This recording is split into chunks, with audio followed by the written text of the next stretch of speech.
We must understand how our safety will be ensured. That is why we, without any tricks, openly said there can be no more NATO moving eastward. The ball is in their court. They have to give us some. Let's bring in Ben Aris. He's the editor-in-chief over at BNE IntelliNews. He joins me now live from Berlin. He has been covering Russia since 1993. Ben, good to have you on the show. There was a lot covered in this 4-hour event by President Putin, but I want to concentrate with you on the situation in Iran.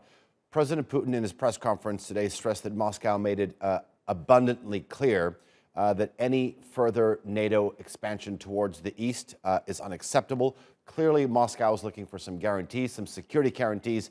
Is President Putin likely to get them? That's completely up in the air at the moment. I mean, Putin's been banging on about NATO expansion pretty much since he's been in office. And you can take this story right back to 2003 when the relations between particularly Russia and the US began to decay. There was this sort of honeymoon period between Bush and Putin when Bush first came in, but then again in his press conference, Putin referred to the fact that the Americans withdrew from the ABM treaty. This is a key Cold War security deal about missiles, and the Americans unilaterally withdrew from it in 2003. And I think you can date the fears that Russia has from that date. But then following that, then NATO continued to expand eastwards. And again, Putin again referred both today and several times in the last month to promises that were made, verbal promises that were made to Mikhail Gorbachev in the twilight years of the Soviet Union, that if Germany united and then those other countries became independent, that NATO would not expand 1 inch to the east. And of course, that's exactly what happened. And so Putin's got a real bee in his bonnet about this NATO expansion. And as I've discussed with your colleagues before, he's come to a point now where he thinks Russia is strong enough, and he's insisting on those Gorbachev promises. He's insisting that a new security deal be drawn up which limits or puts some restrictions on further NATO expansion.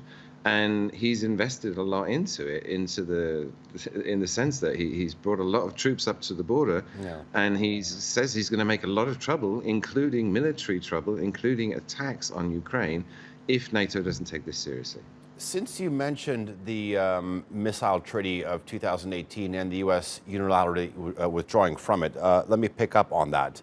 President Putin today said they are arming and urging extremists from a neighboring country at Russia. Do you think that we'll just watch idly?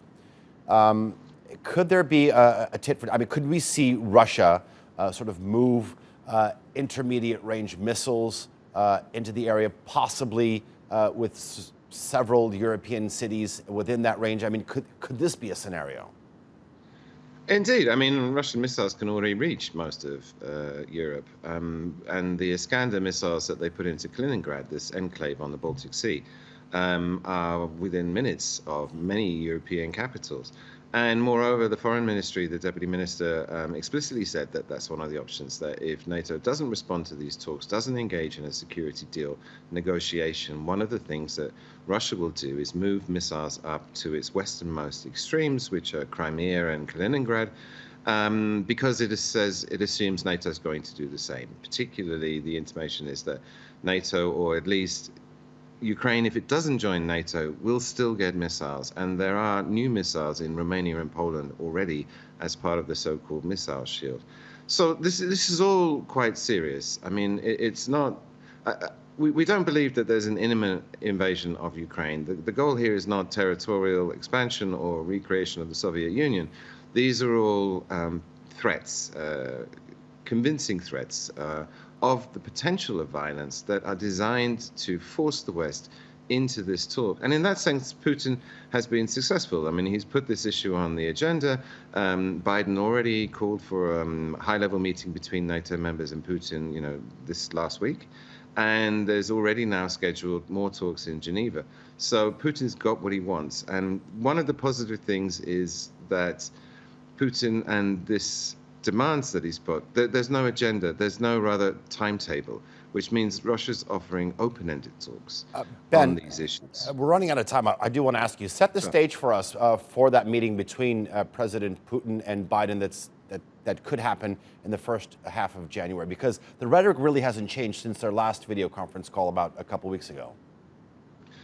Well, there's two issues here. I mean, one of the key demands is a legal guarantee, Putin's words, that NATO won't expand any further. And that specifically is looking at Ukraine and Georgia, which have, in theory, been invited, but in practice not. And there's no way that NATO is going to accept restrictions, legal restrictions on who can join it. On the plus side, Biden himself was against the US's withdrawal from the ABM treaty. And moreover, in the first week of his new term this year, he signed off on a new START 3 treaty, which is another Cold War missile treaty. And so Biden is actually for arms controls, as is the Kremlin. So they have some shared ground.